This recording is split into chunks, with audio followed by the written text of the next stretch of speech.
How long you been operating the Felton Skills Academy? It's been a year now. A year? It's been a year. My first year of this. My first year of AAU.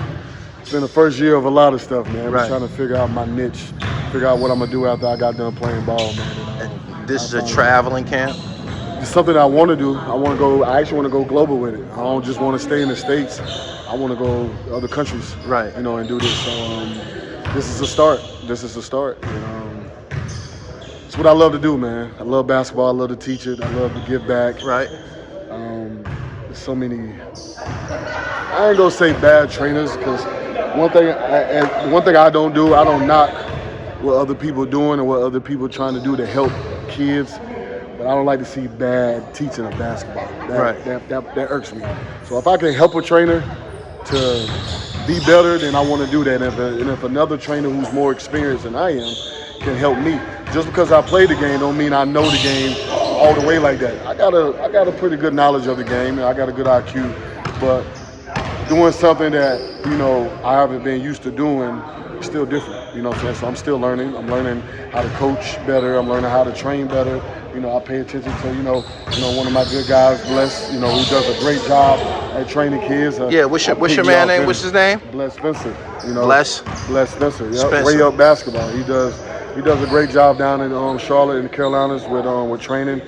I tell anybody, if you're in Charlotte, you're going across Charlotte, you looking for some good training in the Carolinas, to me, he's one of the best, if not the best, you know, at what he do. So I learned a lot from him myself, just watching what he do, the drills he take the kids through.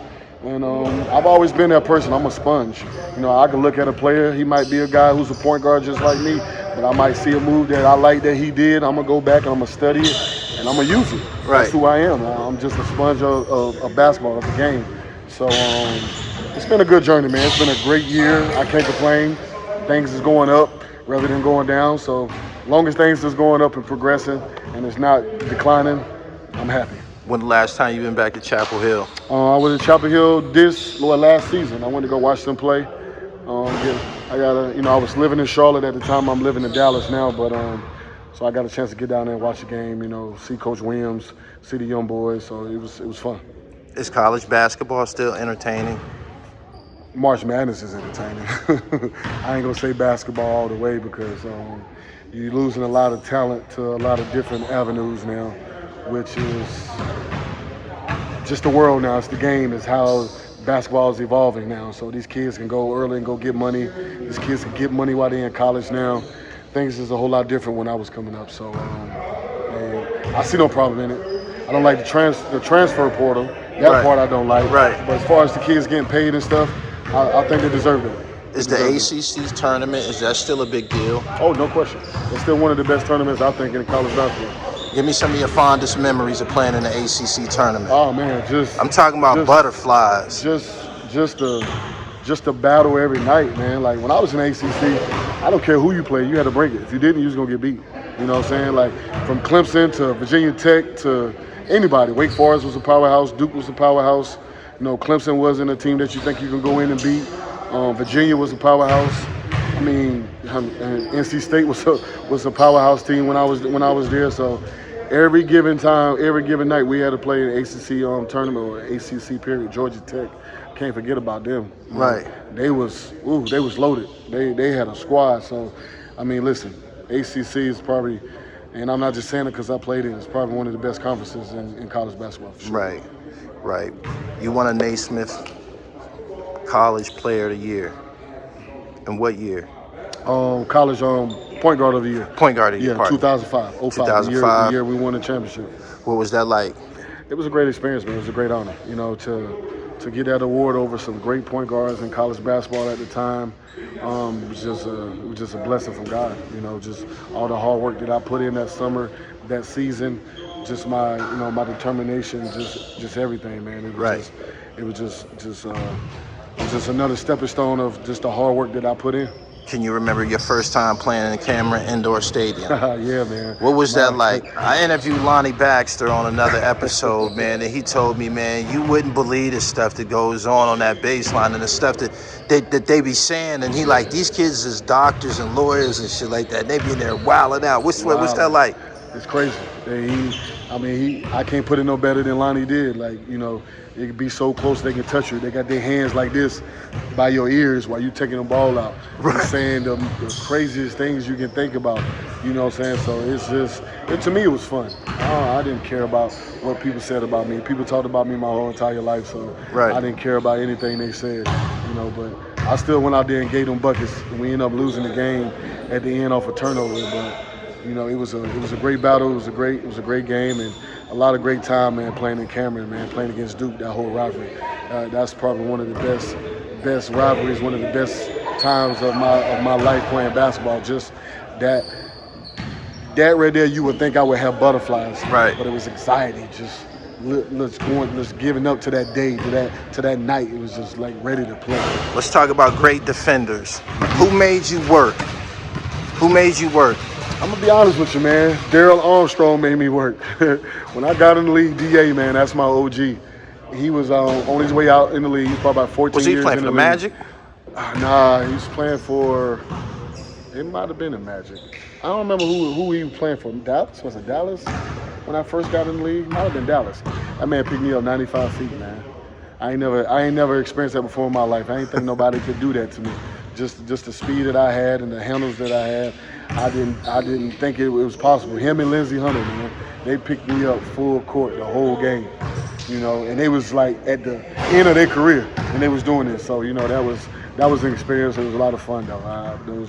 Those two guys are like big OGs to me. So. Was it a lot of pressure running the point in New York City? Oh man, what that was like, considering you know they got the fascination with the point guard position and shit like that. If you a point guard, you ain't ready to play. If you ain't got that heart, you ain't got that mental strong mindset, don't even go there. You don't even go there. You know what I'm saying? Like Jalen Brunson, I think he can handle it. I like the young fella. I like his grit. Yeah. I like his mindset. I think he's going to be a good point guard for New York, for the city, for the team. Period. But you got to have that dog in you, and that's what they love. New Yorkers like that dog. They want you to have that dog. They want you to have that toughness.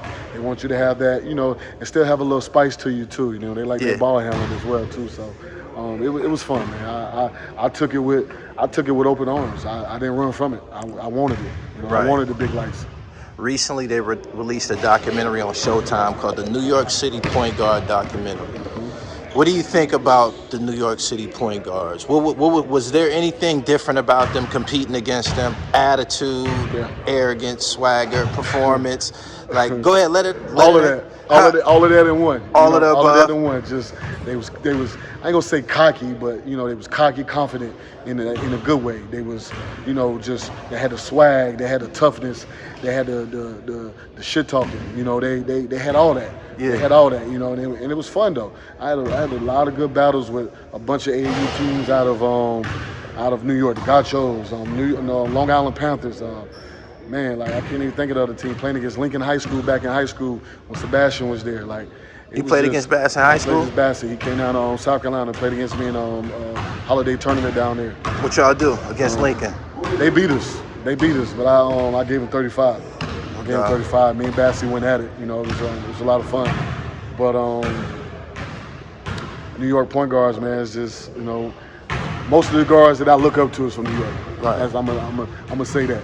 Most of the point guards that I look up to, like they out of New York. Who got some of the best handles in your travels from childhood, AAU, college to pro? Who got some of the slickest handles? I want some people to just, man, you like, God damn, man, that was crazy. Ooh, I mean, a lot of people don't even know it, man. My class, Sean Dockery probably had some of the best, slickest handles than any of us in that class. Chicago. Sean Dockery in my class. D. Will had the handles. Dan Williams had handles like that. In this era right now, Kyrie probably got the best handles. Yeah. To me, Kyrie Irving got the best handles. There was a guard called Jonathan Hargett back in the day that a lot of people may not remember. He went to West Virginia, I think, for like a year or something. I don't know. Some things happened. He ended up going out of there. He had that ball on the string. He had that ball on the string. What was more exciting, in your opinion, the Final Four and all of that attached to that, or playing in Madison Square Garden? It's hard to compare the two. You know what I'm saying? Because winning the national championship is something that, you know, something that's not easy, something that everybody can say they did, and it's something nobody can ever take from me. So, but you know, when you get to that next level, which is another stepping stone and a goal for your life and your career, and then playing in Madison Square Garden where you're seeing all the stars you can possibly think about on the sideline, you know, while you're playing, and just being a good team at that time where the Garden is rocking, like the fans is behind you, and it's just, it's electrifying, man. It's probably I'm just be honest, it was some of my best times being in the NBA, being in New York, playing for the Knicks. Word.